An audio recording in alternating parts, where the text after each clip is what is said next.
తెలంగాణ ప్రభుత్వం ప్రతిష్టాత్మకంగా చేపట్టిన ప్రజాపాలనకు అన్ని వర్గాల ప్రజల నుంచి విశేష స్పందన వచ్చింది. అన్ని వర్గాల నుంచి భారీ స్థాయిలో దరఖాస్తులు వెల్లువెత్తాయి. గత నెల 28న ప్రారంభమైన ఈ ప్రజాపాలన కార్యక్రమం నిన్నటితో ముగిసింది. ఈ 8 రోజుల్లో 1,24,85,300 వీటిలో కోటికి పైగా అభయహస్తానికి సంబంధించిన దరఖాస్తులు రాగా 20 లక్షల దరఖాస్తులు ఇతర సమస్యలపై వచ్చాయని అధికారులు తెలిపారు.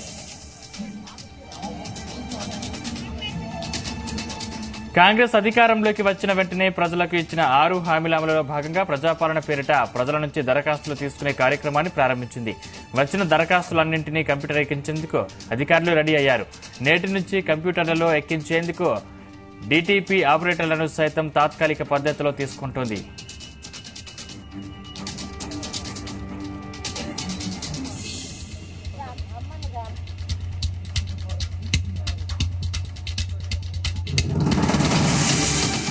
ఇందిరమ్మ ఇల్లు, రేషన్ కార్డులు, చేయూత పథకాల కోసం అధికంగా దరఖాస్తులు వచ్చినట్లు అధికార వర్గాలు చెబుతున్నాయి. ఇక పథకాలన్నింటికీ రేషన్ కార్డు ప్రధానమని సర్కారు తేల్చి చెప్పిన నేపథ్యంలో లక్షల సంఖ్యలో వాటి కోసం దరఖాస్తులు వచ్చినట్లు అధికార వర్గాలు తెలిపాయి. గత ప్రభుత్వంలో ఇచ్చిన గృహలక్ష్మి దరఖాస్తులను కాంగ్రెస్ ప్రభుత్వం రద్దు చేయడంతో వారంతా తిరిగి దరఖాస్తు చేసుకోవాల్సిన పరిస్థితులు ఏర్పడ్డాయి. దీంతో ప్రజల భారీ సంఖ్యలో దరఖాస్తులు సమర్పించారు.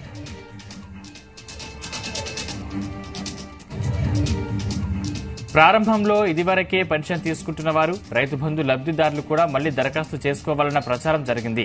కానీ ఆ తర్వాత ప్రభుత్వం పెన్షన్దారులు, రైతు బంధు పొందుతున్న వారు కొత్తగా రైతు భరోసా, చేయూత కింద దరఖాస్తు చేసుకోవాల్సిన అవసరం లేదని, కొత్తగా కావాల్సిన వారు మాత్రమే దరఖాస్తు చేసుకోవాలని స్పష్టం చేయడంతో క్రమంగా వాటి సంఖ్య తగ్గినట్లు అధికార వర్గాలు తెలిపాయి.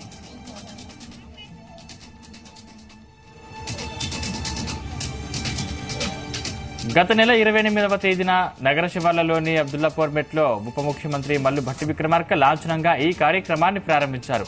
ప్రజాపాలన కొనసాగుతుండగానే హైదరాబాద్లోని ప్రజాభవన్లో ప్రజావాణి కార్యక్రమం కూడా మంగళ, శుక్రవారాల్లో కొనసాగిస్తున్నారు.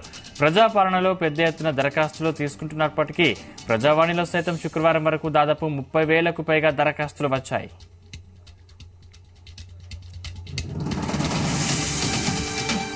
ప్రతిరోజు ప్రభుత్వ ప్రధాన కార్యదర్శి శాంతికుమారి, పంచాయతీరాజ్ ముఖ్య కార్యదర్శి, పురపాలక శాఖ ముఖ్య కార్యదర్శులతో కలిసి జిల్లాల కలెక్టర్లతో టెలికాన్ఫరెన్స్ నిర్వహించి ఎప్పటికప్పుడు వాటిని సమీక్షించారు.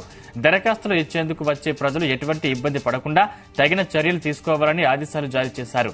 కాగా తమ అర్జీలను అతి త్వరలో అమలు చేయాలని ప్రజలు కోరుకుంటున్నారు.